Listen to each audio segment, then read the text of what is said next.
नमस्कार साथियों, आपका हमारे YouTube चैनल टेलीवर्ड मुरैना पर स्वागत है। मैं सौरभ अग्रवाल इस वीडियो में हमारी पिछली वीडियो के संबंध में ही कुछ और एडिशनल टॉपिक्स पर चर्चा करने के लिए आया हुआ हूँ। दोस्तों, हमने पिछली वीडियो में आपसे लायबिलिटीज़ के विषय में चर्चा की, जिसमें हमने आपसे बात की कैपिटल लायबिलिटी के बारे में और बैंक लोन लायबिलिटीज़ के बारे में। तो दोस्तों, इस बार हम आपसे लोन जो हम बैंक से लोन लेते हैं और एक व्यापार के अंदर जिसकी बहुत इम्पोर्टेंस होती है उसके विषय में चर्चा करते हैं। तो दोस्तों, इस वीडियो में सबसे पहले हम ये समझने का प्रयास करेंगे कि आखिरकार लोन होता क्या है और हम ये लोन बैंक से कैसे लेते हैं। तो दोस्तों, सामान्यतः लोन का अर्थ है ऋण। जब कभी हमें किसी भी आवश्यकता के लिए पैसे की ज़रूरत होती है और हम वो पैसा कहाँ से लेकर आएंगे, तो दोस्तों सामान्यतः या तो हम मार्केट से, यानी कि जो हमारे रिलेटिव्स हैं, जो हमारे मिलने वाले हैं, उन लोगों से लेंगे, या फिर हम ये लोन बैंक से लेंगे। तो लोन एक प्रकार से, जैसे मैं अपने स्टूडेंट को समझाता हूँ, लोन लेना एक प्रकार से आप समझिए जैसे हम किसी से कार हमने उधार ली और हमने उसको यूज़ किया, उसका किराया दिया और हमने उस कार को वापस कर दिया। हमने किसी से कोई बिल्डिंग उधार ली, किराए पर ली, हमने उसको यूज़ किया, उसका किराया हर महीने चुकाया। जिस दिन हमारा काम पूरा हो गया, हमने बिल्डिंग को खाली किया और हमने उसको किराया पूरा दे दिया। दोस्तों, ठीक उसी प्रकार यदि हम देखें तो पैसे को भी हमने एक प्रकार से किराए पर लिया, यानी कि ऋण लिया, लोन लिया, और उसका हर महीने जो हम ब्याज भरते हैं, चुकाते हैं, वो क्या है? वो उसका किराया है। तो हम जब तक उसका किराया भरते रहेंगे, ब्याज भरते रहेंगे, वो लोन हमारे पास रहेगा, और जिस दिन हमको आवश्यकता नहीं होगी, हम उनका पूरा पैसा भी चुका देंगे, ब्याज भी चुका देंगे और हमारा वो लोन ख़त्म हो जाएगा। तो अब यहाँ प्रश्न उठता है कि एक व्यापार को लोन की ज़रूरत कब कब होती है। तो दोस्तों, यदि हम बात शुरू करें एक मैन्युफैक्चरिंग इंडस्ट्रीज से, तो मुख्य रूप से मैन्युफैक्चरिंग इंडस्ट्री की सबसे पहली रिक्वायरमेंट आती है प्लांट को सेटअप करना, जिसके लिए हमें ज़मीन और ज़मीन के ऊपर बिल्डिंग, प्लांट, मशीनरीज़ का सेटअप, इलेक्ट्रिकल इंस्टॉलेशन और इस तरह के जो खर्चे होते हैं, जो वन टाइम के खर्चे होते हैं, जो प्लांट्स को सेटअप करने के, उसके लिए एक बिजनेसमैन को फंड्स की ज़रूरत होती है। तो अब यहाँ पर प्रश्न उठता है कि हम यहाँ इस पैसे का अरेंजमेंट कहाँ से करें। तो कोई भी बिजनेसमैन की जो प्राथमिकता है कि वो बैंक से लोन ले और उसका धीरे धीरे किश्तों में उसको वो चुकाता रहे। दोस्तों, बैंक लोन लेने का एक और प्रमुख कारण जो मैंने कई बार देखा है, वो है मैन्युफैक्चरिंग इंडस्ट्रीज़ में कई बार सब्सिडीज़ मिलती हैं बहुत तरह की, और वहाँ उसकी पहली कंडीशन ही होती है कि आपको बैंक लोन लेना ही पड़ेगा।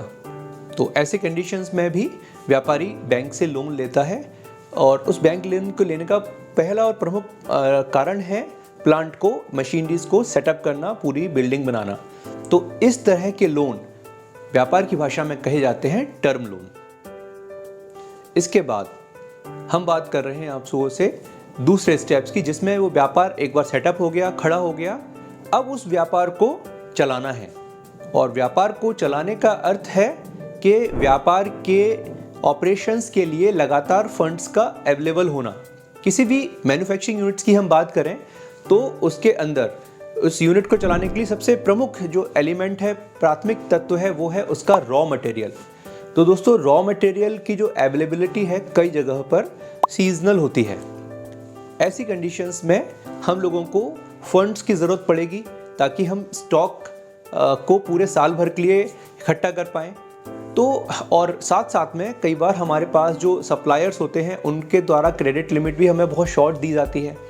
इन सारे कारणों से व्यापारी चाहता है कि उसके पास हमेशा फंड्स की अवेलेबिलिटी बनी रहे। तो ऐसे कंडीशंस के लिए बैंक्स एक विशेष प्रकार की सुविधा अपने ग्राहकों को प्रोवाइड करती है, जिसे हम कहते हैं कैश क्रेडिट लिमिट। इस लिमिट के अंतर्गत ये भी एक लोन है, लेकिन इस लिमिट के अंदर एक विशेष सुविधा दी जाती है, वो ये कि व्यापारी को जो लिमिट, जो अप्रूवल, एक लिमिट दी गई है पैसा विड्रॉ करने की, उसके तहत वो कभी भी पैसा निकाल सकता है उस लिमिट तक, और जब उसके पास अपनी सेल्स से पैसा आ जाए तो उस लिमिट में वो जमा कर देगा। तो इसके अंतर्गत जो ब्याज होगा वो केवल उतने समय के लिए लगेगा जितने समय के लिए हमने वो पैसा विड्रॉ किया। उदाहरण के लिए, यदि एक व्यापारी ने 1 करोड़ रुपए की कोई लिमिट बैंक से बनवाई हुई है और जब उसका काम चल रहा है, उसको पैसे की ज़रूरत आ गई, उसको सप्लायर्स को पेमेंट करना है, तो वो अपने सीसी लिमिट खाते से सप्लायर्स को पेमेंट कर देगा। माल आ गया, गोडाउन में स्टोर हो गया, प्रोसेसिंग हो गई, माल बिका। अब जब कस्टमर से पैसा आ रहा है तो वो उस पैसे को अपने करंट अकाउंट्स या किसी अन्य अकाउंट में ना रखते हुए डायरेक्टली लिमिट अकाउंट्स में रखेगा, जिससे उसका जो ब्याज लग रहा था वो ब्याज लगना बंद हो जाएगा, उतने अमाउंट तक जितना पैसा उसने वापस जमा कर दिया है। तो दोस्तों, बैंक्स का व्यापार में बहुत महत्वपूर्ण रोल है, ये हम आपको पहले भी बात कर चुके हैं। तो आज हम समझ रहे हैं कि यहाँ टर्म लोन और सीसी लिमिट का जो लोन है वो व्यापार को चलाने के लिए बहुत महत्वपूर्ण है। लोन बैंक से और भी कई प्रकार के मिलते हैं, लेकिन आज हमारा जो मुख्य विषय है वो केवल बैंक में टर्म लोन और सीसी लिमिट है। तो जैसे हमने टर्म लोन के अंदर देखा, इकट्ठा पैसा एक बार हमको मिला, उससे हमने प्लांट मशीनरी बना के खड़ा कर दिया, उससे हम लोगों ने सेटअप जमाया पूरे प्लांट का और हमारा काम चालू हो गया।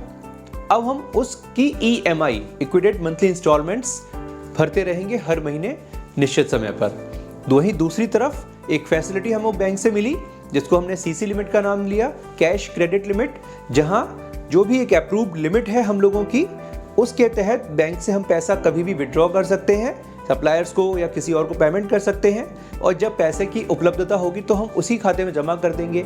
तो ऐसे केस में जो ब्याज बैंक लेगी हमसे वो केवल उतने ही समय के लिए लेगी जितने समय के लिए वो पैसा हमने उसमें से निकाला है। तो दोस्तों, इस वीडियो में दोनों ही टर्म्स आपके लिए बहुत महत्वपूर्ण हैं और उम्मीद है आपको इससे आपके बिजनेस के अंदर काफ़ी हेल्प मिलेगी। अकाउंट्स के स्टूडेंट्स को प्रैक्टिकल अकाउंटिंग करने में बहुत मदद मिलेगी।